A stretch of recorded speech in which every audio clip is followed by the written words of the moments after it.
Welcome to the Rates and Lanes podcast. I'm your host, Rico Muhammad. Tonight, I'm very excited. We have our resident legal expert that's going to be joining us again tonight. It's been a little bit overdue, but Mr. Hank Seaton is up and on deck and on board to join us tonight. So if you have questions, legal questions, go ahead and start typing them in the chat, and we'll try to weave them into the conversation as we go.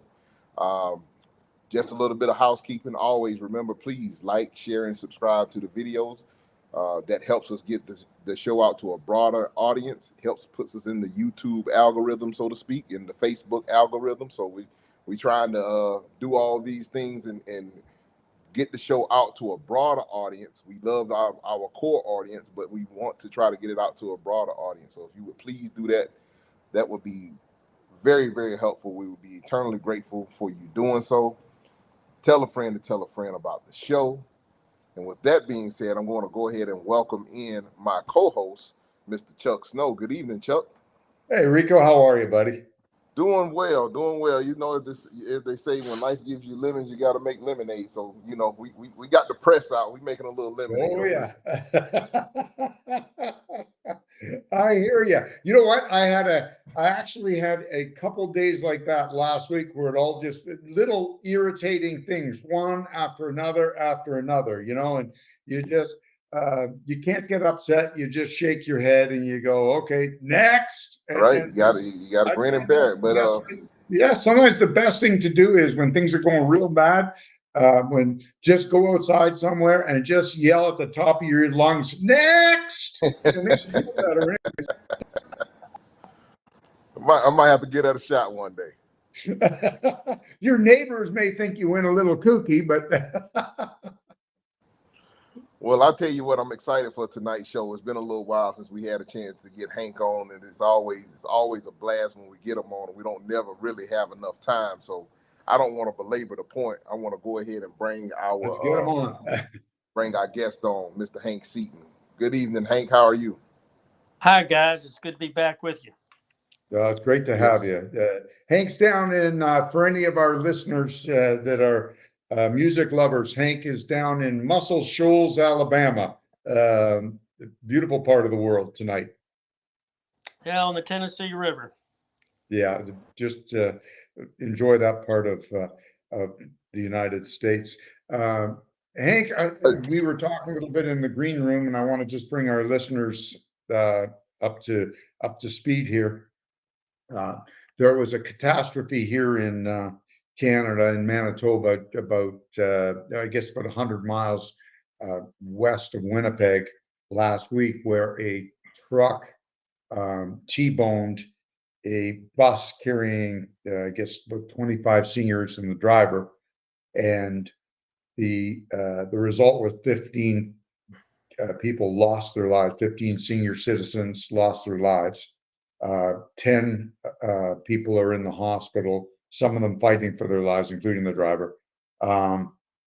And the truck driver was exonerated immediately because the dash cam, forward-facing dash cam footage in his truck clearly exonerated him, that he had done, or she had done, I'm pretty sure it was a man, had done nothing wrong other than been at the wrong place and wrong time. And my personal opinion, having been in this business so long and run a fleet of trucks, is that dash cams are the greatest thing since sliced bread. What's your opinion, Hank? I think that front-facing dash cams take a lot of the palather out of the litigation, probably reduce litigation cost. Obviously, they can vindicate you or they can damn you depending upon the outcome. I think most carriers say that just taking the question out leads to better settlements or quicker settlements, and they advocate the front-facing camera. Rear-facing camera, I think, has a different issue. I have seen plaintiffs bar, when they had rear-facing cameras, roll the tape back and say, well, look, he rolled down the window, he must have been tired, or look, he was changing the radio station. Was he doing that because he was tired? So I'm not sure I have the same view of rear-facing cameras. Uh, the whole question, though, begs this idea of whether technology will overtake safety and lead to uh, a general replacement of the driver and driver discretion, which we really don't have time to get in tonight. No, that's I hope I've answered that question. yeah. Uh, No, you it definitely have. begs a larger question. That wreck is the kind of wreck that the press is gonna pick up and is going to make news at 7 forever, and there'll be a whole lot of sympathy for the victims, which will exacerbate the litigation. As you were saying, think about the poor driver who was at the wrong time in the wrong place, Yeah, and that's all. Well, I you I, know, I want I appreciate it. I want to say there's just a little bit of housekeeping. I want to thank Hank again for taking the time out to join us. Hank is like Chuck said, he's at a guest house and he's actually there enjoying dinner and everything. But Hank is gracious enough and dedicated enough.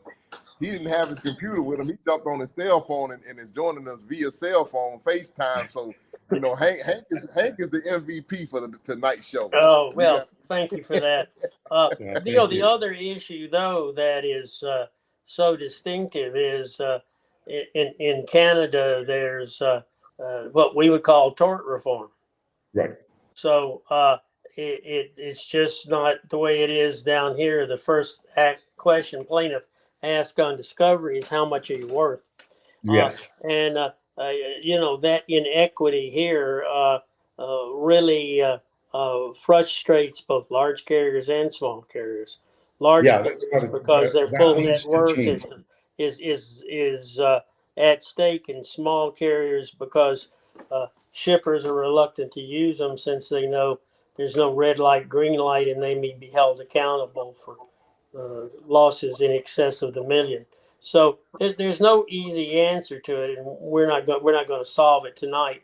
But one of the things that I think is increasingly becoming difficult is this idea that well, uh, to err is human. You need to get a computer, and if we ultimately have driverless trucks and enough artificial intelligence and non uh, polluting fuel, we'll be in a better world. I'm not sure I can buy into that yet. No. I think we are, first of all, I think we're light years away from putting, I've been saying this for ages, and I know there has been some action in, like up here in Canada. I know our largest grocery chain had a 5 or 10 ton truck running around Peel region, which is just outside Toronto, driverless for a very short period of time. That seems to have died down very quickly. And apparently, the folks at Walmart have one. I haven't heard about it lately. Running around Bentonville, Arkansas, doing local deliveries. I haven't heard much of that one yet, or recently either.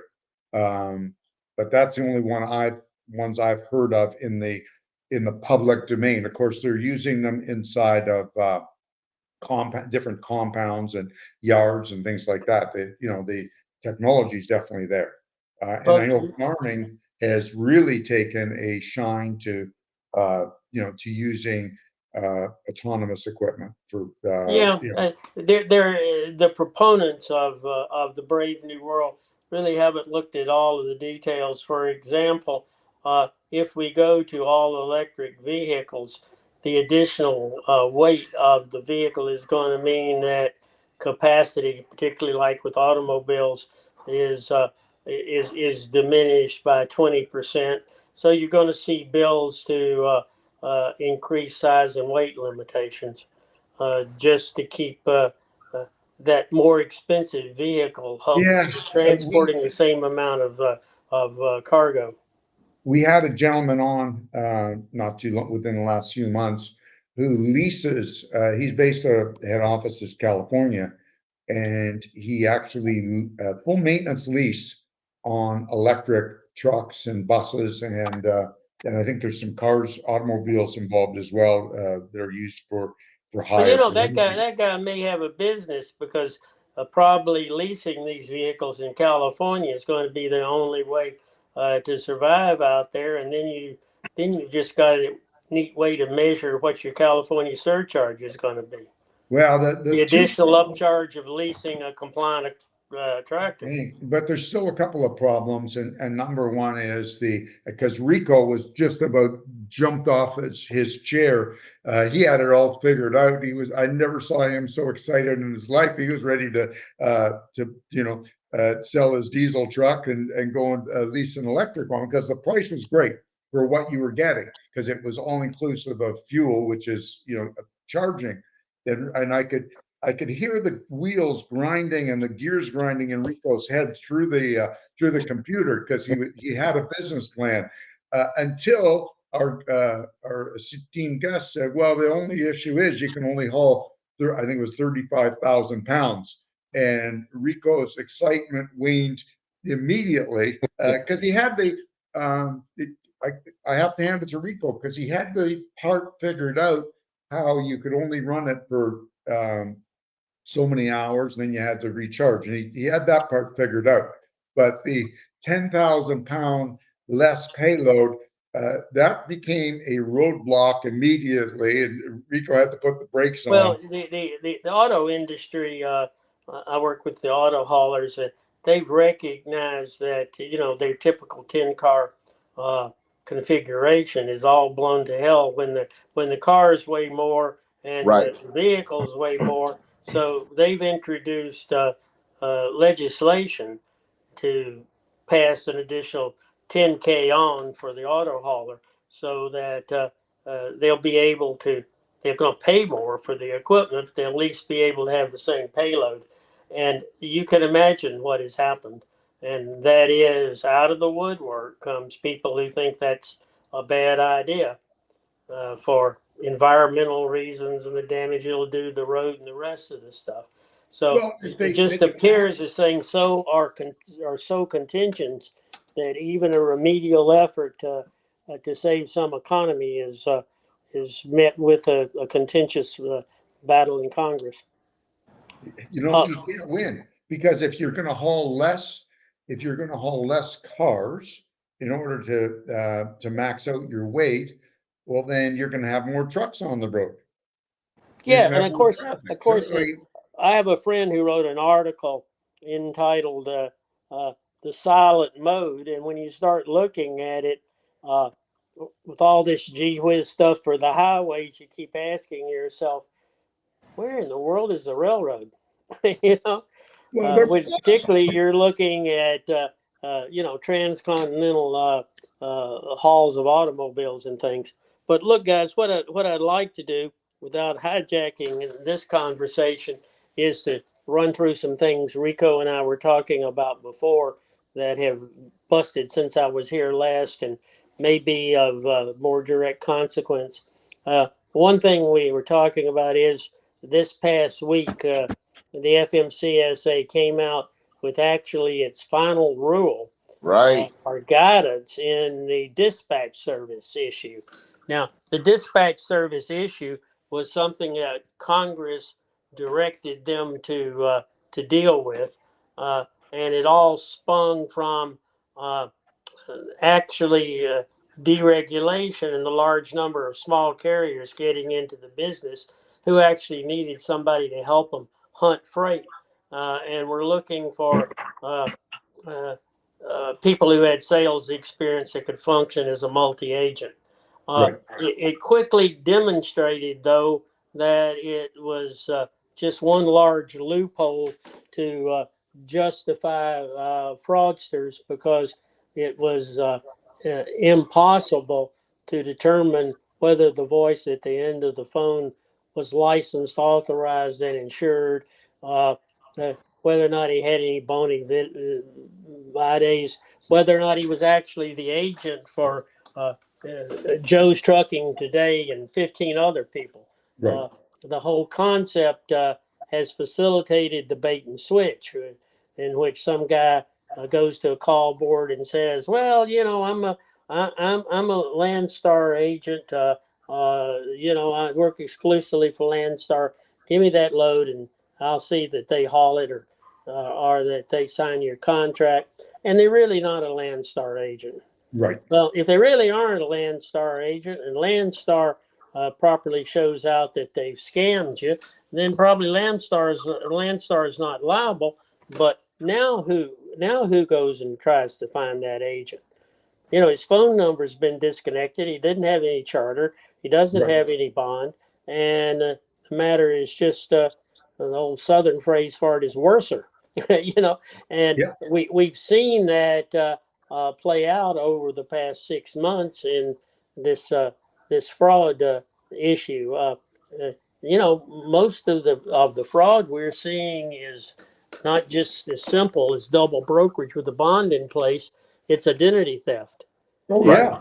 whoa, whoa, whoa! How easy is it to steal somebody's identity if the carrier uh, is looking for a load and the guy is fast talking and says, "Oh yeah, man, I'm Landstar. I'll send you over all of my Verdes." But if you look really close, the phone number is not primarily the major carriers. The email address may be off by just a notch, and That's what it is. if he if It's he off if by he a notch, Hank. yeah, You just have to, but they will do things like they steal, like I've seen it all. And I'm sure you have, but I've seen I've seen the fraudsters take loads from legitimate uh, carrier brokers, then steal another carrier's identity to get the load from, let's just say, a Convoy or a Werner or whoever, and they say that it's Hank Seaton's trucking, or it's Crescent Carriers, and then they broker the load as if it were somebody else. These guys are slick, and they're good with technology. That's the scary part. yeah, I got two questions. I got two okay. questions for you, Hank. One being, is this going to be the nail in the coffin of dispatch services? Two being, if it's not, what kind of enforcement is there, or are we still in the situation where there's not enough people to really enforce what's been brought down? Well, first of all, I think the jury's out in terms of the full implication of the agency's decision. Uh, there are a number of people who objected to the dispatch services that say we won.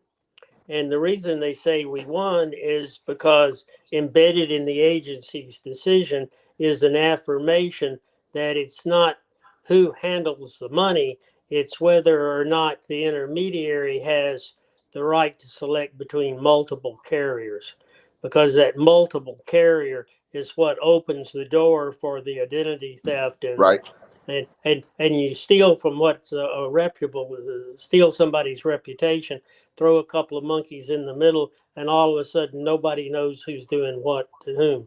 And in that regard, it does come back to the fact that you should be able to identify a guy who's operating without a license. But the agency, towards the end of the rulemaking, said, well, gee, there are a lot of other factors that may need to be considered, and they came out with over a dozen other factors. So they basically kicking the can down the road. Well, not that, but I mean, if you're trying to get someone to interdict a fraud, or somebody's got your truck, and you need to go get a hijacked load, you don't want to wait for court to rule on 18 factors. Right. You want to be able to say, hey, look, it's really pretty simple. This guy represented him as one carrier, so he had the apparent authority to book the load with Crescent, but then he turned around and gave it to somebody else without disclosing that he was acting without a bond. Those two things together make the case. The Right. fact that, in some sense, he fallaciously took the load, And secondly, representing a carrier or a non-carrier. And secondly, he put it on somebody else. So at some point, the crook had the discretion between two or more carriers, and he needed a broker's license. But remember this, the broker authority and the bond doesn't touch the problem. That's why the FMCSA needs to help a whole lot with the sniffing out of the fraudsters. But don't think the bond's going to save the industry. It just very simply isn't. The only way the industry is going to get any moxie is if these guys serve jail time and are exposed for what they're doing. Yeah, it's got to be some teeth to it, and I don't know, with this whole thing probably is considered more quote unquote white collar, and therefore maybe a slap on the wrist if anything actually ever comes of it, or anybody's held accountable and they get caught. That's probably be just a probably simple probation or something like that, just depending upon, because it seems as if it's not a crime committed with an actual gun, even though they're robbing you.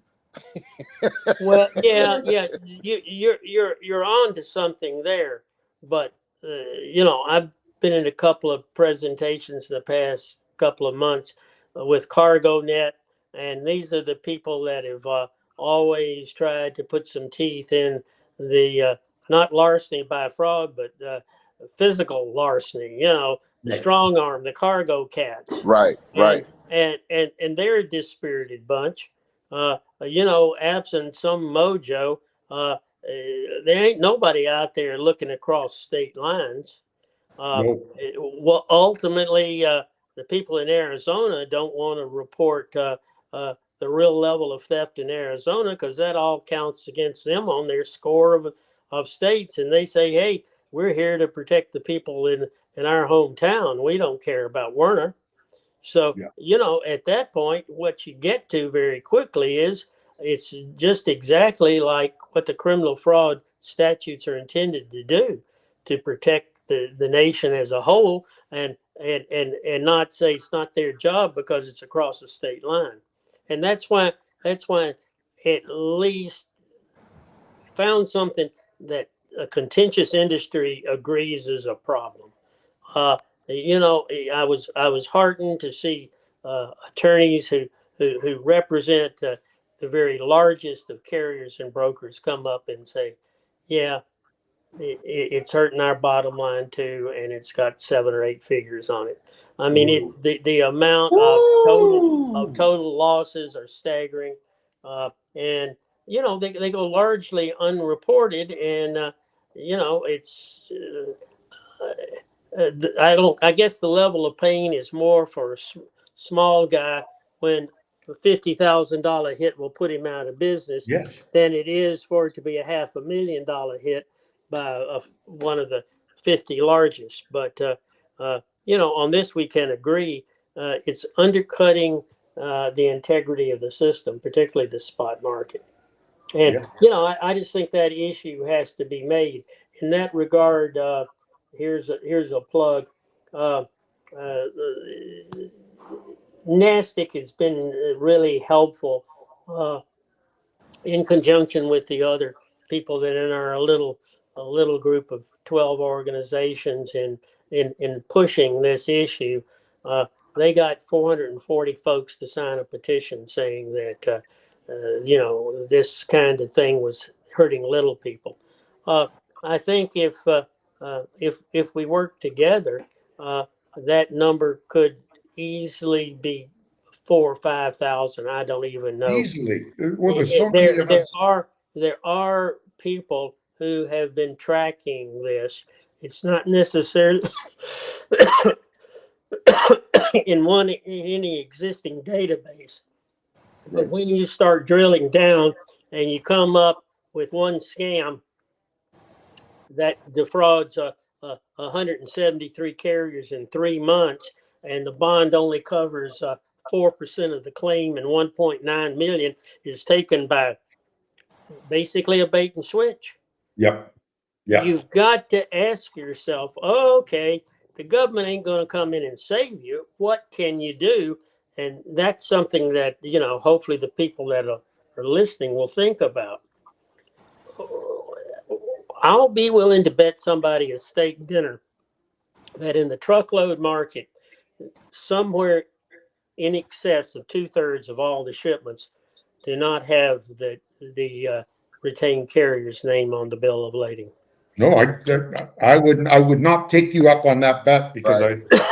And I know you wouldn't, coming from the produce industry, because it's even worse there. Right. So what the question is, uh, just because you're small don't mean you're stupid, or just because you're large doesn't mean that you're on top of it. The first No. thing everybody needs is a better vetting system. That goes without saying.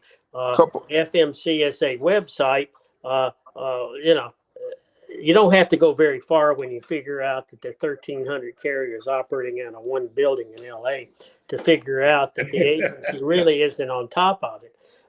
So, some kind of vetting system is needed. And there are people that are jumping up. I would say there are 5 or 6 that I know who say that, they're just taking the agency's data and finding those common occurrences, tracing the names.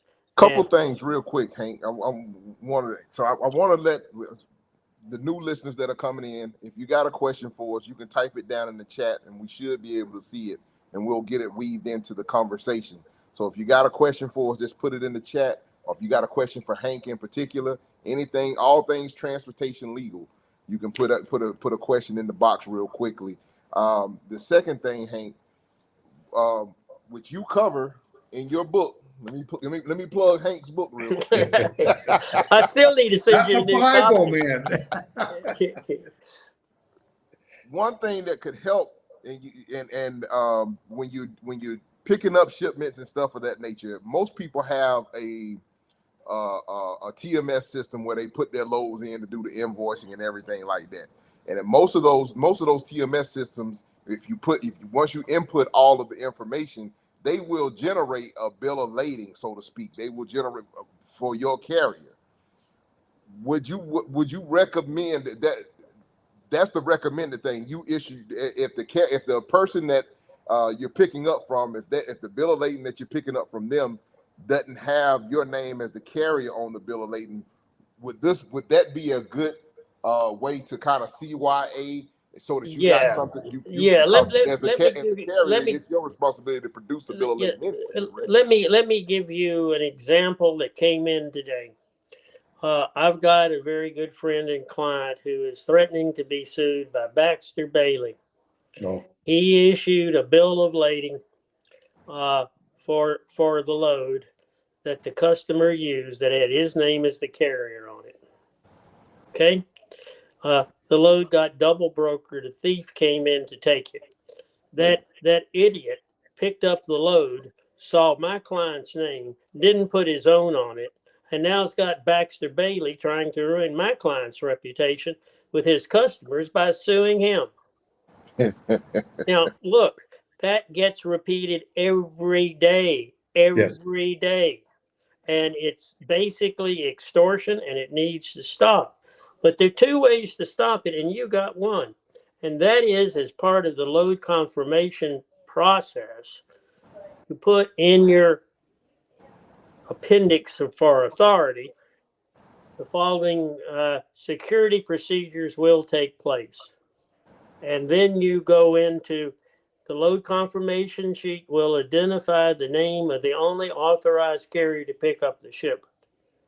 Consignor will be instructed not to load anybody who is not authorized. Attached to the load confirmation sheet will be the shipping document, which will govern the move, and any non-conforming shipping document will be a receipt for the goods only.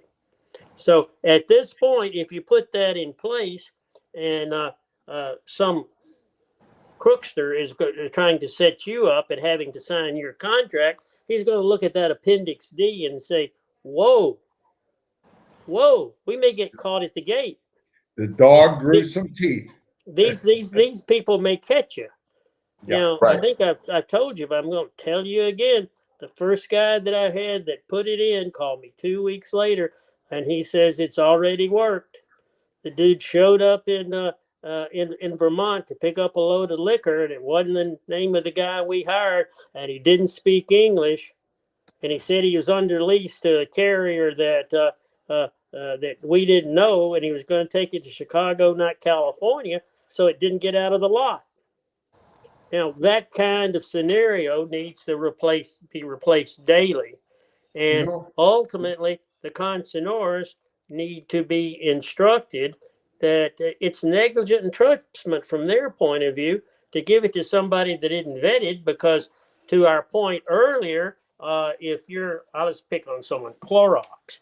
If Clorox can't tell you that they gave that load to a carrier who'd been vetted by somebody, is licensed, authorized, and insured, plaintiffs bar will have a field day with them. You gave them to who? Right. Right. And so, we're still, obviously, and the consignors shippers are beginning to understand it too. They don't like to be Baxter Baileyed. They understand they don't have a red light, green light. They need to get on board as well. They need to be much more on board because, like I said, I had an incident. It's been years ago when I was running strictly spot market, but I went to go pick up a load and I did the whole procedure, scratched the name out of it had the broker's name as the carrier. I scratched their name out, put my name, my company's name in as the carrier of record. The guy seen that I scratched the name out at the shipping desk and said, "You can't change our bill of lading." I said, "Well, sir, it's going on my truck. I'm not loading it if it's going on my truck. I'm not going to take it if I can't put my name on the bill of lading." That's part of the webinar that I've got put together. You're not required to issue a uniform bill of lading. Uniform bill of ladings do not apply automatically. All you're required to do as a carrier is to issue a receipt that shows the origin, the destination, the commodity for rating purposes, and the name of the carrier in possession and control. It's a receipt for goods. It's the same kind of thing that you get when you sign for a car at the outgate of budget rent-a-car. Mm-hmm. And it shows who is in lawful possession of the goods. For safety and all kinds of other reasons, society needs to know who's hauling that shipment. If it's going to see the belly of an airplane, somebody's got to vet that driver with extra particularity. If it's foodstuffs, it's got to meet FSMA tests. And if people die of botulism, somebody has to be able to look at the chain of custody and figure out where it happened. Right. And all of those kinds of things are just happily ignored. The other thing that I think is becoming readily apparent is that so many large carriers are having to turn to the power only because of the owner operator debacle, that they're recognizing that they're getting hit from both sides. Yes. I think they have more sympathy and understanding for the plight of the little guy, and particularly a need to not cover up the fact that the load's being brokered by having their name out there on the bill of lading with impunity, because that just actually doesn't work. I don't think the PR from suggesting that all the loads are handled by Crescent carriers is worth the pain of loss of revenue and everything else that goes with it. You know what though, Hank? We are certainly, people are behaving like it's still 1979, which is 44 years ago. And the shippers, the consignees, the brokers, the carriers, we all have to work together and tighten things up, because we can't be, 1979, there was the odd fraud, not like this. We basically have a war on our hands against fraudsters, and it's not all of us. It's the shippers, the consignees, the carriers, the brokers. We're all fighting for the same cause. Yeah, there is a lot of consensus. You mentioned 1979. In 1985, there were Senate hearings with a group that I was involved with called the Ad Hoc Committee to End Broker Right. Abuse, and it was sponsored by a one truck guy named Dick Antholz out of Nebraska, and he got the chairman of the Senate Commerce Committee to hold the thing, and it was because of California abuses. Some of the third generation guys are still out there. The ICC got terminated Right. before they could do anything about it. Although they did at least come and look at the nature of the fraud. And then since '85, good Lord, guys, that's 30 years ago almost. Absolutely, it's more than that. 40, almost 40 years ago, Absolutely Hank. nothing has done anything about it. If anything, the spot market has made it worse. Yes, and we've got a lot of inexperience from all sides out there that's just fueling this because they don't realize what they're up against. Well, there's an argument that goes on within legal circles, and there's even a presentation once a year that's got panelists on it, and it's called the Law of the Jungle. And the premise is that transportation has now become a contracting issue, and the law of the jungle is the survival of the fittest, so that the relationship between carrier and broker is a hostile one. It's who can make the most money at the expense of the other, which is not. If you look at the carrier as somebody that is your logistics partner that you want to establish a sustainable Yes. relationship with, then you've got to have a real change of attitude. Yeah. And the attitude starts with the big guys getting over this idea of, oh, well, the problem with the issue is the small guys, they don't know any better, they're undercapitalized, and they're crooks, and the spot market is based purely on their need and our ability to cover the risk. That's really where that model drifts. And short-term thinking. You know what? It's ridiculous on both sides because it's a symbiotic relationship. Neither side can live without the other, and they need to. I've both a brokerage company and a trucking company, and I can tell you from both sides, from wearing my broker hat, we needed our truckers, and from the carrier side, we needed our brokers. There was, till the day I left, there were some areas where we were running some LTL trucks, and we needed brokers to provide that partial load activity for our fleet. And so you had to, you treated them like you do any other customer. You don't, you respect them and you do a good job. Yeah, there's an old saying for us who majored in history. It's he who does not know history is condemned to relive it. Oh, yes. And in the 21st century, nobody pays any attention to that. I know. But I can almost pigeonhole the time that the relationship between carriers and shippers changed. Back during the days of regulation, and there was a lot that was bad about it. But basically, you had one or two carriers that served your community. In the smaller community, you probably played golf with him. Right. Lots of time, the smaller community had 15 truck lines, and they were there to serve EI DuPont, and they were part of the whole infrastructure. Yep. Then came along the brave new world and an outfit called Covison. Yep. And all of a sudden, the goal of the customers were there was no local traffic manager. It all was centralized. Yeah. And they'd have these big conventions, and they'd invite in hundreds of carriers. And then there'd be all of these loads to bid on. And sometimes there'd be a reverse auction. Yep. So they'd say, all right, we got all of these lanes. We Yeah. pre-qualified you guys. Just stay here and we'll bid it down to as low as it comes and you'll get the business. Yes. Well, let me tell you, all business wasn't equal. No. Okay. So, I was in the middle of midlife crisis and had an ownership in a company, and they had a 30-year history with a major manufacturer who put us through Covison. And lo and behold, one of the big carriers who wanted to come out from Memphis undercut the whole thing.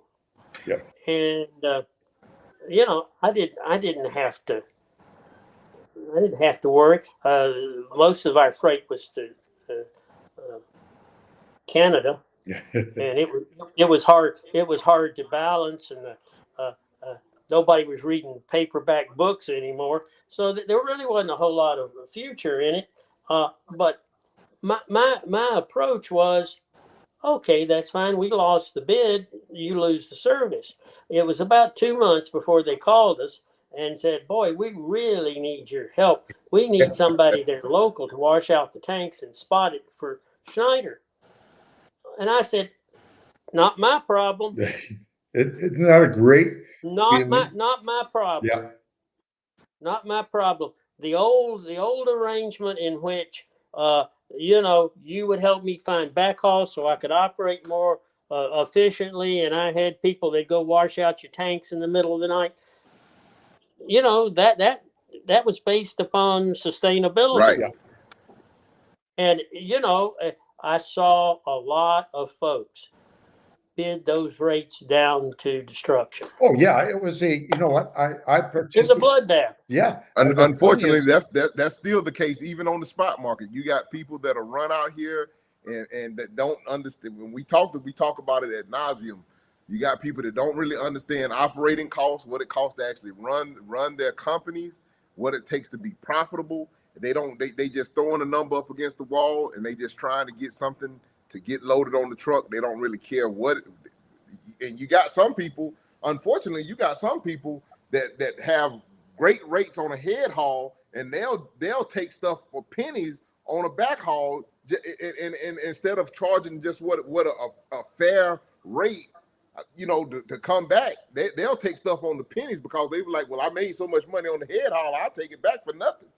Rico, that's going on. Guys, I'm probably going to have to drop off a couple of minutes early tonight, but I want to leave you with this thought. The brave new world is particularly troublesome because of the cost factors. Right.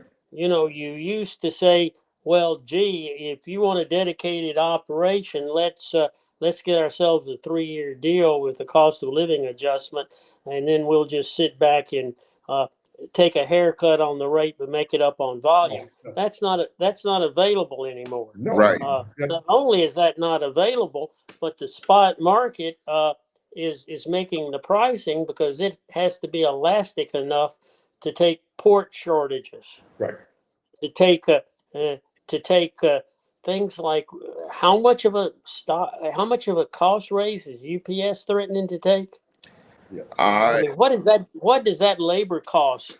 But Initially? have they come back off a strike yet? Because they struck. They've suspended services in North Carolina and South Carolina. Look, all I'm telling you is, on the one hand, one of our biggest fights is for the little guy to be able to survive in an open and free market. And the other thing is you're pushing against the pricks who basically say that truck driving needs to be made into a 9 to 5 with a time and a half for overage. How does that work? Yeah, how does that work?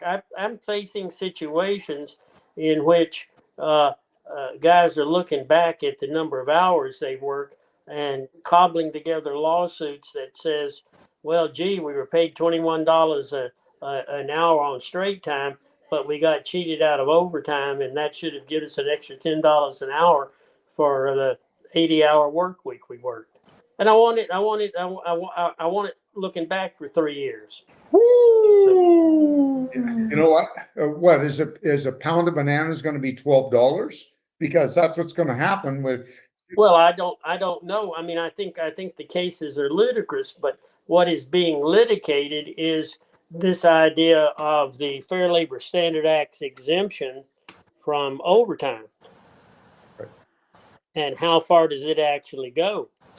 And you talking about tightening up when some carrier who's got an employee base fleet gets a letter saying, "Look, I worked 47 hours a week uh, on the clock driving the truck for you. That's 7 hours a week at $10 an hour times 3 years. That's what you owe me in arrearage." And looking behind that is how many similarly situated people did you classify as subject to the exemption? Well, Hank, I don't want to hold you any longer. I know you're gracious enough with your time. Tell your family we appreciate you for allowing us to steal you away for Yeah, about 45 minutes. I don't want to be Debbie Downer to anybody, but I do want to say that it's going to be the days ahead are going to indicate, particularly on this fraud issue, we need to get on top of it. If there's anybody listening now or when this thing is replayed that has got a good example of fraud, they've got my address. We'll protect uh, anybody against uh, retaliation, which is becoming very important. But we just need the data. Wow. Absolutely, Hank. Well, we appreciate you again. Thank you for taking the time out to join us. We don't want to hold you. Let get back to Okay, get guys. back to your family. We Hope to appreciate see it. you again soon. All Look right. forward to it. So Hank, Wow. we let Hank drop off. We got a couple of other issues, a couple of other topics. We just touched on one of them. Yes. But the UPS was one.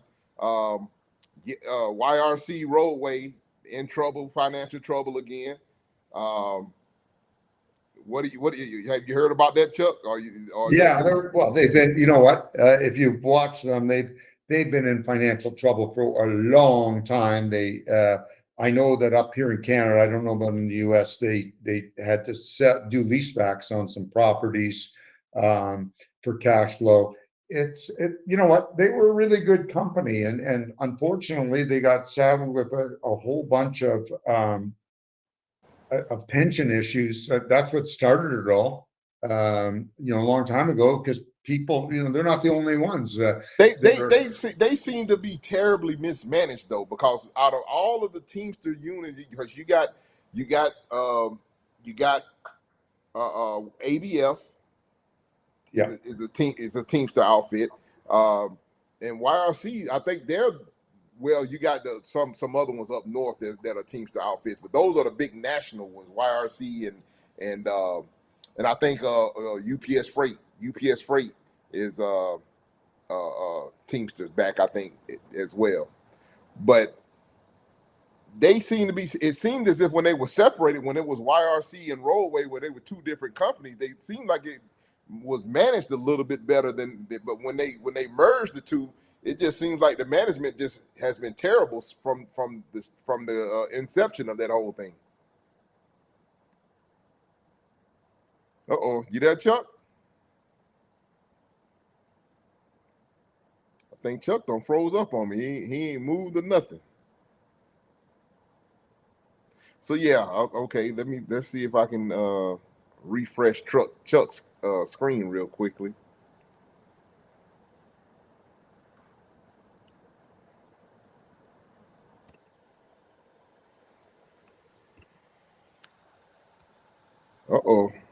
Well, I guess Chuck must have lost service. So one of the things that, and I think he'll be calling back in here in just a second. Hopefully we'll get him back on board.